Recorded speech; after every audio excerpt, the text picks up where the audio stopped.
Welcome to the Asbestos Knowledge Empire. What does asbestos management mean to you? I used to really struggle with the asbestos management at my site, but now it's a breeze. It used to be really expensive. I was paying loads, but now I've got my asbestos power team in place. It's so much easier. Asbestos can be a pain in the arse if not handled right. We had to stop the job because asbestos was discovered. Now we don't have that problem. Asbestos management is easier than you think. Asbestos management. Be proactive, not reactive. Think about asbestos first, not last. And now your hosts, best-selling authors and asbestos experts, Ian Stone and Neil Munro. Welcome to the Asbestos Knowledge Empire. I'm Ian Stone. I'm Neil Munro. So today we're talking about asbestos survey reports and what should be in them, what's kind of good practice, best practice, things like that to be in there. Perhaps additional information that you could ask your surveying company to put in there for you, those type of things. Yeah, so there is specific guidance for this. If you look in the Asbestos Survey Guide, HG 264, there's a detailed section, which I think is, off the top of my head, it's section 6. And that details exactly what should be in. And these are more of a kind of a minimum requirement, really. Yeah, definitely. I mean, that's the thing. When the survey guide came out, it replaced MDHS 100, which generally only about surveying and what samples and how to sample and analysis, wasn't it? Yeah, it was more about doing the survey. Yeah. There wasn't really any information about how there was bugger all. That information should be produced and recorded and then presented to the end user. Yeah. So this guidance was really sort of geared towards more sort of communication between the client, the surveyor, and giving more descriptive information about how the information should be presented. You know, what's the minimum requirements of information that should be in there. So it did really kind of change the reporting element. Before this, lots of companies kind of, because there was no guidance, made up their own kind of rules of what they thought should be in an asbestos survey report. So there was like a plethora of reports. And, you know, when you're a client and you're going from company to company, during asbestos surveys, you know, you'd kind of, every time you took on a new company, you'd probably have to sort of decipher their reporting style and like gather their information. So it was really kind of a mixed bag of information, wasn't it? It was, yeah. It definitely standardised the bare minimum. Yes. And that's the thing. But then, I mean, it's funny. We see, obviously, other people's reports when clients ask us for a second opinion, expert opinion, things like that. And it always surprises me that sometimes even now, I mean, this guidance came in 10 years ago. Yeah. And now there's stuff in there that these companies don't include in their reports, which I find madness. And one of the other points that this guidance kind of wanted to try and do is not slim down the information, but to kind of take the waffle out of hone it and actually make it useful. You know, just so it wasn't so daunting for clients. I remember seeing asbestos survey reports, and you know, you had to get through 100 pages of stuff before you actually got to the real information. It was kind of the old saying: if you can't beat them with science, baffle them with bullshit. It was, wasn't it? I mean, yeah, there was like all sorts in there. I remember seeing reports where companies took sections out of their control manual about how they did the bulk analysis in the laboratory and put that in there. And I'm talking pages and pages, talking about polarised light microscopy. Yeah. With images as well. Images, refractive index, liquids, describing each one, describing all the asbestos fibre types. Yeah. And it was just in there. I mean, don't get me wrong, interesting information if you're on a one-off read, but you don't need that in every asbestos survey report. And that's the key thing. We survey for asbestos, we find asbestos, and that's what the client and end user needs. It's just that bare information of what's asbestos, what's not asbestos, what are the no access areas. Yeah. Those are the three main bits, aren't they? Yeah. But then, the survey report should be now broken down into kind of various sections, various headings. And it should be easy for the client, the end user, to extract the asbestos information. Yeah. That's where I think some of the older reports kind of lacked. It was really hard to go, what have I actually got? Yeah, you kind of needed to be an asbestos expert to decipher it. Yeah, decipher and read the report. Yeah, and that includes plans as well. Definitely. That was one, we obviously cover that in a minute, but that was one of the big changes is trying to standardise plans, because plans before no one did like-for-like plans. No. And you'd end up with some reports had about 100 different symbols for different things or different colours. It was the colours that always got me. It looked like, you look at one, it looked like a rainbow. Magenta for floor tiles. Yes. Green for AIB. All these random things, and it was just like, what am I looking at? Yeah, and again, the colours because some colours have associations, don't they? And that could lead to confusing. Well, it's a green hatch. That's all right, isn't it? Yeah. Do you know what I mean? So yeah, that was the problem. There's so many asbestos types. Like companies were creating like 20, 30, 40 different colours for different materials, and they kind of ended up using greens, which, like you say, are usually an okay colour. Blue is often an okay colour. Yeah. Stuff like that, and for the lay person, you could easily pick it up and kind of run off in the wrong direction. Yeah. And that is the point. It should be for a lay person to pick up. You should be able to give this report to anyone and go, right, have a read, tell me what that report says. Yeah, exactly that. Because particularly if you think about the people that this information is really important to, it's people like tradespeople. Mm-hmm. So, general maintenance, builders, carpenters, electricians. It's people who've just got jobs to crack on with and need to access information, understand it, and then go off and do what they need to. Exactly. They don't want to have to sit down and try and decipher a report for an hour before they start their job. Spend half a day drinking like multiple cups of tea, eating a pack of digestives. Yeah, and then get to the end and they still don't know. No, exactly. So yeah, that was kind of like the importance about these changes. Should we jump on in then? So what's the first thing that a report should have? So the guidance breaks down, there's a number of sections. So kind of like it should include an executive summary. And generally this is usually presented at the beginning of a report. So an executive summary should basically describe the scope and the type and the extent of the survey and any important information that should be highlighted to the client. This is kind of to give the reader basically the real important elements or the important information that's been identified. It's like the initial red flag. Yeah. Is the way I see the executive summary. Yeah, you should be able to get all the important information that you need in that one summary. You open it, you read it, you either go, oh shit, or I think we'll be all right. But let's have a read. But I need more information. And that is the key thing. When you are using these reports, because there is an executive summary, there is that danger that people will read those couple of paragraphs and then stop. Yeah. Which that's not good either. And again, this is where stuff isn't standardised. So some companies would put in things such as no access areas in the executive summary paragraphs.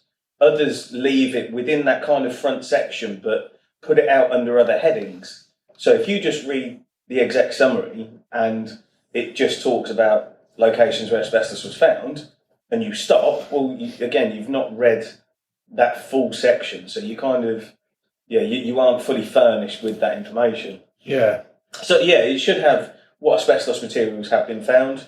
Yeah.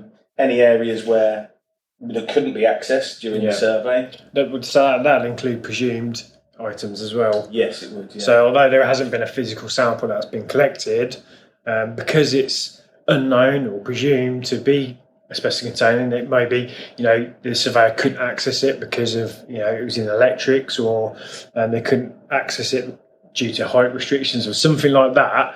However, they've recorded it as a presumed item. That should be in there as well because that's important information. There should also be clear actions on priorities and priorities really as well, shouldn't there? Yeah. Clear notes on what needs to be done. So once that's the executive summary, and then generally that should be really at the front report. But then as we sort of dive into the actual report, it kind of has to be an introduction which kind of explains the scope of the works. What was the purpose of the survey? Was it a management to help manage the asbestos in the property, or was it a refurbishment survey to help the proposed refurbishment works? That should be clearly defined within an introduction or scope of works. Yeah. So next, Go on. so go on. After you, sir. I was going to move on. No, I was just going to say that guidance also says it should talk about the age and construction type of the building as well. Yeah. And again, that's key information because I've seen survey reports which, again, sort of back in the day, photographs were very limited on use and all the rest of it. So the only way that you could identify whether the survey company have surveyed the right building was the description. Yeah. And I've seen reports, even nowadays, where you've got a photo of, I don't know, a kind of virtually brand new, late 90s property, but then you read the description and it's talking about a Victorian property, and it's like, hold on a minute, there's something gone a bit awry with the data here. Right. So again, it's just the whole report collectively gives you the full overview of everything from what they actually went to look at, what they surveyed, the reasons, like you said, why they surveyed it. Did they understand your scope of works, things like that? Yeah. And then we kind of move on to standard information, don't we? Yeah. And this is standard information that kind of confirms name and address of the organisation, name of the surveyors. That's quite important to record who's actually undertaken the asbestos surveys. The people, the person who's commissioned the survey. Again, that's important information to sort of feed back, because as the asbestos survey information kind of ages, it's good to have that initial contact person who originally commissioned that. Yeah, I mean, essentially it's the like who, what, where and when section. Yeah. And like you say, survey reports often get commissioned by somebody because they have to commission a report, but they're not the actual end user who uses it. Yeah, so that's right. Think about a school. It's like, I don't know, the school bursar will issue the purchase order out and be the commissioner for that report, but they're not the duty holder. They're not the person who are going to be accessing it day in and day out. Yeah. But so you kind of need that traceability to, I don't know, perhaps once that information's passed on, if that person's not exactly satisfied with what they've received, go back and speak to the person that commissioned the report and identify that everything is okay and everything is kind of as per what they originally wanted. Yeah, so a full description of areas that are going to be included in the survey. This is really important, isn't it? In any survey report, one of the key elements to check you as a user of that asbestos information, really important, is what was included within that survey. Was it the whole building? Was it partial part of the building? And what was their scope for access as well? Was there elements that were excluded? Because if they were excluded at the initial stage, there may not be no accessing for that. No, that's a very good point. Yeah, so to give you an example, the scope of works may be, it was a management survey to the non-domestic element of a building. All domestic elements, i.e. if it was in a block of flats, all the flats were excluded. Yes. So there would not be a no access in for that necessarily. No. Other than because it was excluded from the scope. Yeah, and the way that it could get confusing as well, you look at the photo on the front of the report. It's the photo of the front of the report is the actual building, of that building. The office block, the flat block, whatever it is. Yeah. And straight away, if you use your eyes and you don't read the information, you could think, oh, we're fine. Yeah. Got a management survey for everything, when actually, in fact, you haven't at all. Yeah, that is really important to check those scopes. And then I suppose we can talk about, there should be kind of a methodology of what type of survey has been undertaken and the method of undertaking that survey, a description of those. Obviously, we touched on it. Any agreed exclusions or inaccessible areas.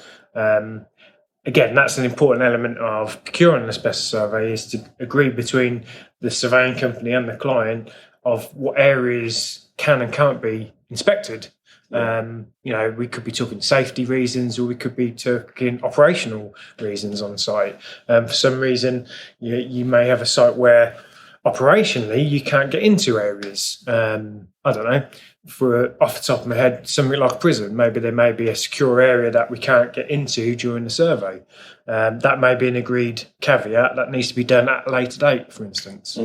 So it's kind of those elements that need to be confirmed at the initial stage, but then that should be transferred into the actual asbestos survey report. So it's a all-encompassing scope of works. Yeah, definitely. So again, what else should be in there? So then we can kind of talk about the asbestos survey results. Again, this is where you really do see some sort of varying between the companies. The asbestos survey results should be summarised in a table format. That's what the actual guidance says. There should be marked up plans. So the plans should detail where the asbestos contained materials are and any presumed asbestos materials are. There should be a location for the ACMs. This is usually with a building identifier. It should record where the floor is, whether it was ground first or second. There should be a unique room number. Now, this is where sometimes, as an asbestos surveyor, generally speaking, not all buildings will have their own names or numbers or anything like that. So the asbestos surveyor, as they're drawing their plans, they will number the rooms. So, you may have a lounge, but in the asbestos survey report, so you'd have a lounge, which was O1, kitchen O2, hallway O3. And this is to give it a unique number, so it's easily to identify, perhaps if they change the layout, that room number still is relevant to that location. Yeah, I mean, offices are the main culprit for that. Yeah, you got a meeting room and it changes into something else. Yeah, into an office, or you've got Mr. Brown's office, but then Mr. Brown retires and it goes to Mr. Smith. Yeah, and it's that kind of thing where... But it's still room 22. Yes, exactly that. And that's the unique thing that kind of keeps track of that. And that's a key point to kind of bear in mind and speak to the surveying company about. If you have got your own room identifiers, such as hospitals and schools usually do, don't they? Yeah. You need to ask the surveying company to use your references on your plans, because otherwise, then again, things will start getting confusing. I mean, in hospitals, generally speaking, they have every single room and door, even risers numbered, don't they? Yeah. And if the surveyor is unaware of this and goes off calling it something else, well, at that later date when the people on site are trying to use it, they're going to recognise the room as number 22. Yeah. But the surveyor's called it number 57.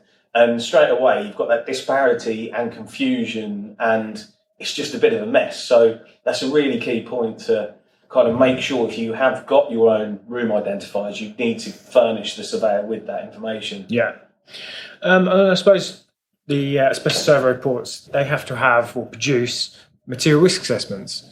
So the material risk assessment it looks at how easily or how readily that asbestos material will release asbestos fibre if it was to be disturbed. It kind of looks at the type of product it is, the condition it's in, whether it's in a good condition or whether it's got any damage on it, the surface treatment, so whether it's sealed or whether it's unsealed. And it also records, once the analysis has been completed, the asbestos fibre type that's in there. And this information is probably the key element of the actual report itself, given the material risk information to the end user. That's the crux of the entire report, really, isn't it? Yeah.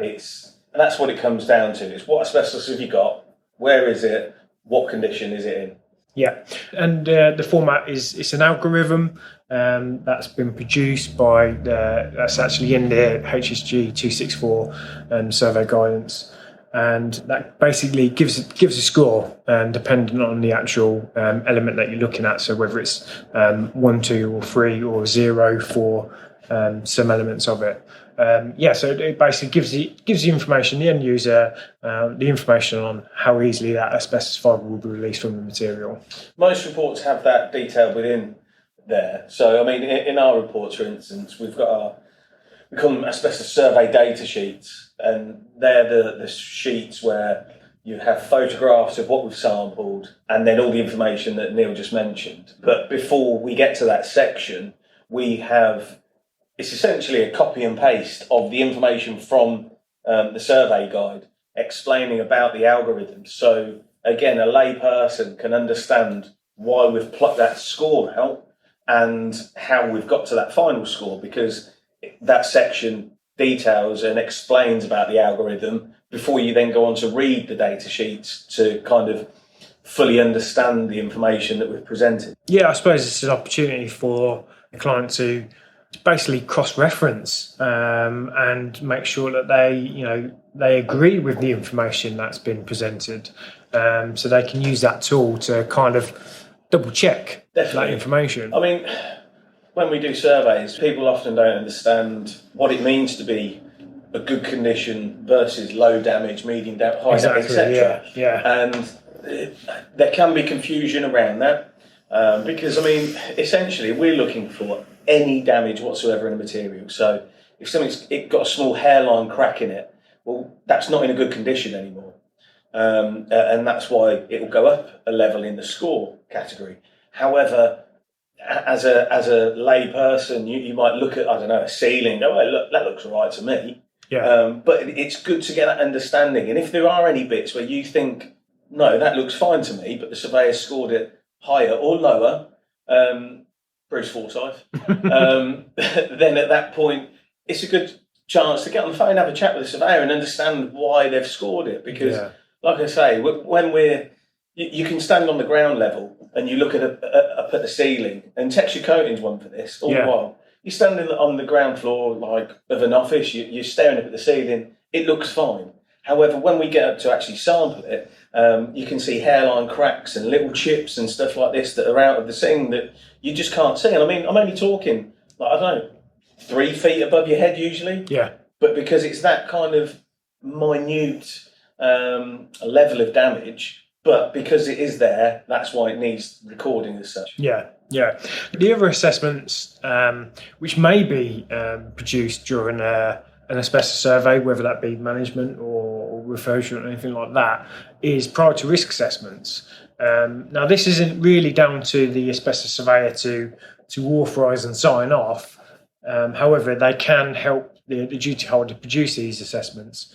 And these assessments look at what's the risk of somebody being exposed to asbestos from the materials identified. And again, this is an algorithm that's set out and it's a scoring system. But the important element about these is it has to be signed off and kind of ticked off by the duty holder, because they're the ones that have the overall responsibility for these assessments, but they're also the ones that really know the ins and outs of the buildings. And the surveyor can have a good educated guess at what happens in that building, but they only kind of really see when they're there. It's that snapshot at the time. Exactly that. And the problem is, when we're in a building doing these works, generally the other people aren't, because we're given kind of free rein and it's like, look, I've cleared it out, you guys can crack on, and that kind of thing. And then we'll go through and you look at a room and you go, well, that just looks like a storeroom to me. So you put it down as such. But then, lo and behold, I don't know, it could be used as a dance studio later on or something random. Yeah. And that's the key point. As a surveyor, you're kind of, it's an educated guess, but it's the end user that really needs to check these areas off. Yeah. So again, that's something that would need to be agreed before the survey's undertaken at creating stage. So whether that survey actually includes priority risks or not. So yeah, sort of mentioned this earlier, the guidance actually steers the survey reports and the asbestos information to be produced in a table format. We as a company, Acorn, we do both.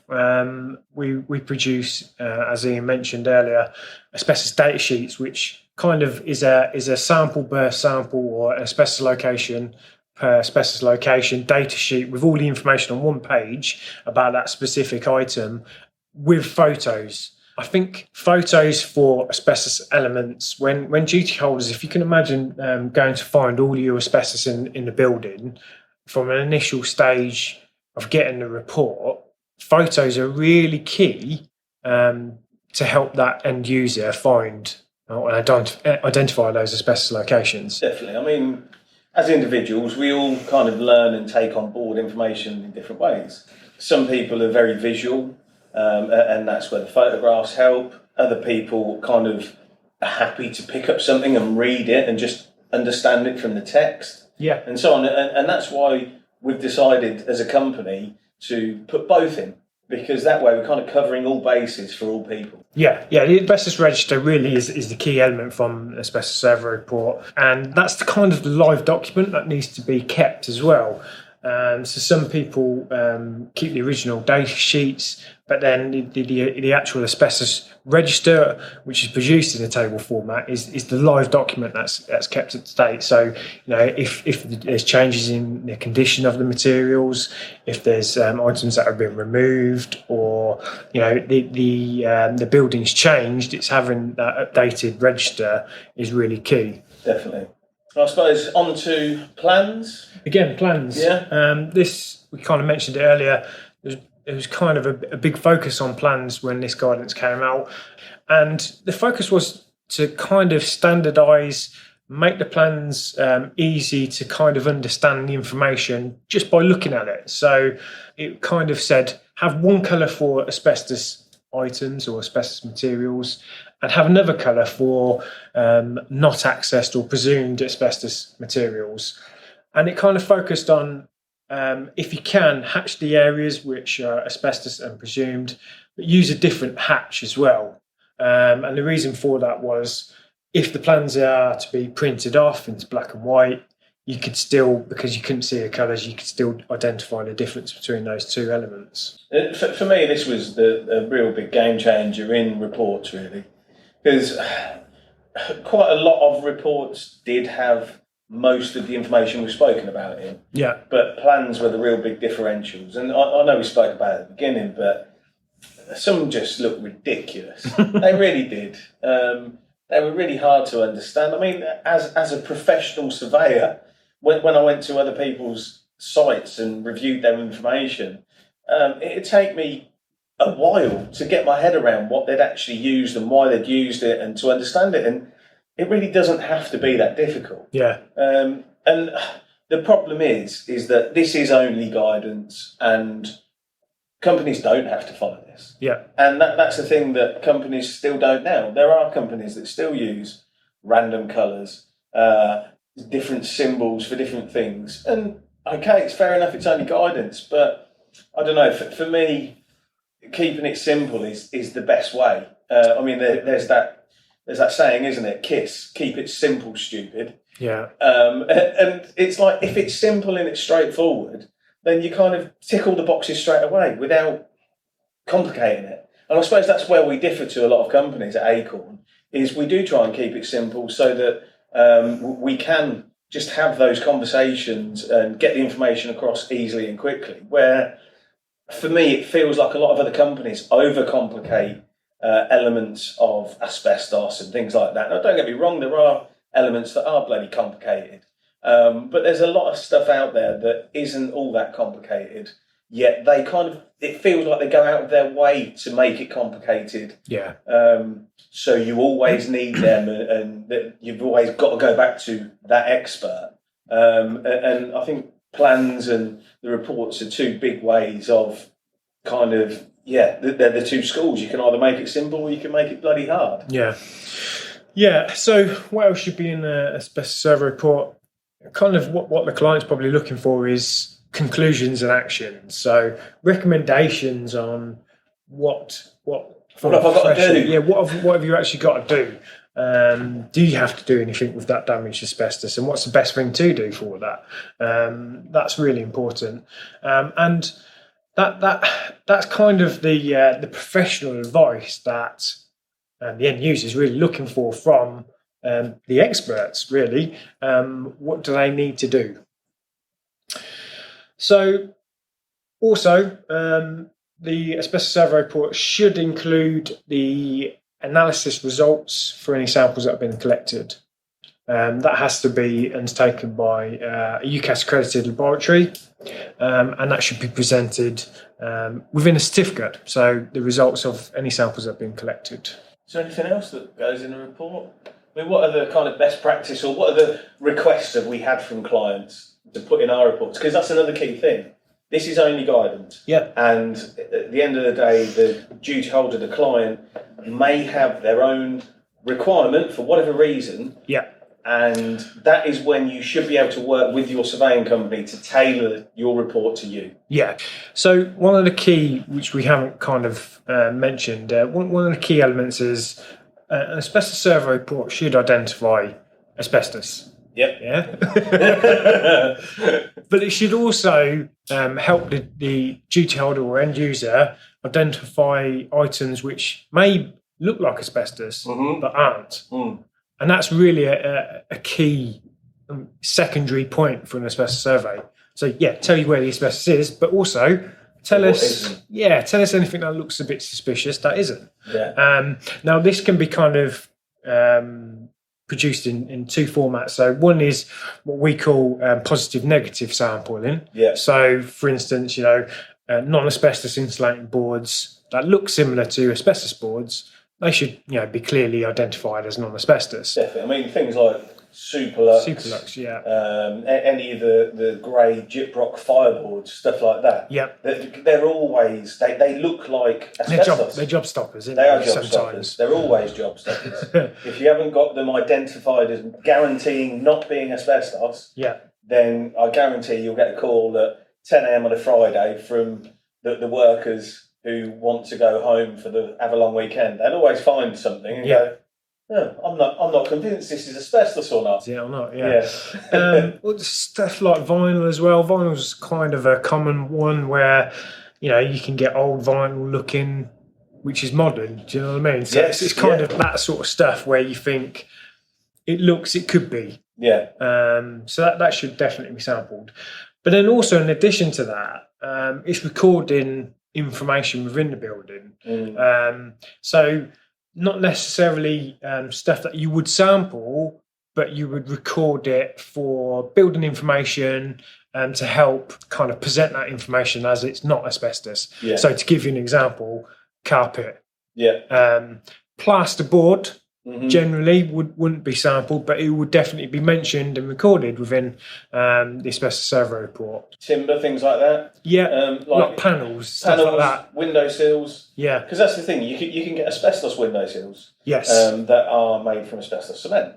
Yeah. And sometimes they're black, sometimes they're painted other colours. Yes. And that's the same as timber windowsills. Yes. And the only way that you know whether it's asbestos or not is if the surveyors essentially checked it. Yeah. And if they've checked it, they need to record it because, I mean, in our office that we're in, our windowsills are timber, but they've been painted grey and they look almost identical to actually asbestos cement resin windowsills, don't they? You could easily confuse that. They really do because they've got exactly the same bevel on the edge. It's the shape, isn't it? Yeah. They literally do look the same. And unless that information is recorded, you don't know, and then you're going to question it. Yes, that's the important thing. It's kind of what we educate new asbestos surveyors to do is basically describe and check anything that may be confused as asbestos, and you have to mention it. You either sample it or you mention it, because the end person who's gathering that information, and again, it's recording that information at the time when you see it. The more information that you put into the report, the better and longer standing that report will be. I.e., if somebody at a later date questions something, the information is already in the report, which happens from time to time, where it's like Ian said, somebody questions, go, "Oh, did you check those windowsills in the director's office? Because I can't see a data sheet for it. Because I've looked through all the samples and I can't see anything." Yeah. And you can go to the description of that room and it's recorded in there. Exactly, yeah. That's a really key point. Yeah. What I would say to that is recording information that's relevant is really important. However, my own personal opinion, and I don't know, well, I know how you feel because you agree with me. My right honourable friend. You can go over the top in recording the same thing over and over and over and over and over and over and over again. Yeah. For instance, if you've got all the floors throughout a whole building are carpet, do you need to see that over and over and over again? Exactly. That's it. It's one of those things. It's kind of like Hospitals that have the same lino throughout an entire ward area. Does that need recording in every single room? Yeah. Again, it really does depend, and this is going back to the same point, is green it up front, where perhaps in a hospital, because it's so big, people only look at a room by room basis. So that may be, you need that information on a room by room basis. However, if you've got a small office or a medium office even, do you need to see that over and over again? Because you then get lost in data. Yeah, and that's what I was going to say, and that's the key thing about how the report's going to be used at the end. How it's going to be read. Because if we were furnishing a client with a report, and like you said, if we're recording every single room on a room by room basis, and it's something like a hospital, I mean, for a hospital survey, you're talking folders and folders and folders of information. So if it's to be used in kind of hard copy or even PDF copy, it kind of becomes then unwieldy to use. Whereas if you're using a database for that, exactly, then kind of it makes sense to do that, because then you can drill down to the exact area that you want. So again, that's something to consider, and whether your surveying company are offering a free asbestos database along with the survey report. I mean, that's what we do. There's no hidden charges. There's no setup fee for the use of the database. I mean, come on, we're in 2020, and people that are charging silly money for setups and £1,000 per gig of data, I've heard. It's grand a gig. Grand a gig. I find it absolutely ludicrous, and that's why any client of ours has access to their own online database and portal, don't they? And again, that's twofold, really, because one, it's added value for a client from our point of view. But also, again, we're covering all the bases. So the clients that have got smaller sites that perhaps don't need or don't want that, that's fine. They don't have to use it. They're given the survey report and they use that. Whereas other companies that want that, then they get that. And that's the thing. When things change over time, we've seen clients before that have said, look, we only want it in the PDF format or in a paper format. But then they've grown as a company. They've bought out other sites, other buildings, other areas around the country. And before you know it, they've got quite a big portfolio. And all of a sudden they're a bit like, oh, shit, we need something to do with our thingy, with our asbestos. Like, how are we going to manage it? It's like, well, we can put all of that online for you. It kind of, so we do it because we start, when we start and when we work with a client, we don't just think about the here and now, we think about the future and how that data can be handled and has been handled in the past. Yeah, definitely. I think the age of the asbestos report itself, it started as a hard copy paper, sticking photos. I was going to say, I used to have to stick photos in. Sticking photos to now it's kind of like it's grown in or evolved into, a lot of clients now are not really bothered about the asbestos survey report. They're more bothered about the data and the online access, which is kind of moving in the future, really. Yeah, so that's kind of how the asbestos survey report has evolved, hasn't it? Definitely. I think that covers everything, doesn't it? Yeah. Okay. Yeah, I was just trying to think if there's any other weird and wonderful things that clients have asked us to put in survey reports. Yeah, and that is like you mentioned before. Guidance is there, and that's kind of like as a minimum requirement. But we've tailored asbestos survey reports multiple times to multiple clients. At the end of the day, that's your end product. That's our end product. That's what you end up with. So don't be afraid to ask for what you want. Yeah, and because I don't know, I'm trying to think of some examples. There could be additional information that you, as a property manager, could glean from us just doing our day-to-day job. I know some housing associations have gone through window and door upgrades, and the way that they've gleaned that information is for the surveying company to record what colour the windows and doors were and what they were made out of, because as the kind of the housing stock owner, they've built them, they've cracked on, they've not thought about it until now, and they've gone, oh shit, we do need to do an upgrade, but we don't actually know which ones to upgrade. Some are done, some are not. Yeah, so that way we've kind of gathered that information on behalf of the client. It's not taken us any more time. We've done it for free. They've saved a hell of a lot of time rather than sending one of their own surveyors out to go around and inspect all of these properties. They've got a freebie basically. So yeah, there's things like that you can perhaps throw in there if you need to. And like Neil said, it's your product at the end of the day. That's what you're buying. You're buying that data, and if you can glean that little bit more information that's going to help you do other stuff, then by all means request it. I think most companies would oblige. I mean, I know we certainly would. So yeah. Well, I hope you found that useful. Remember, asbestos first, not last.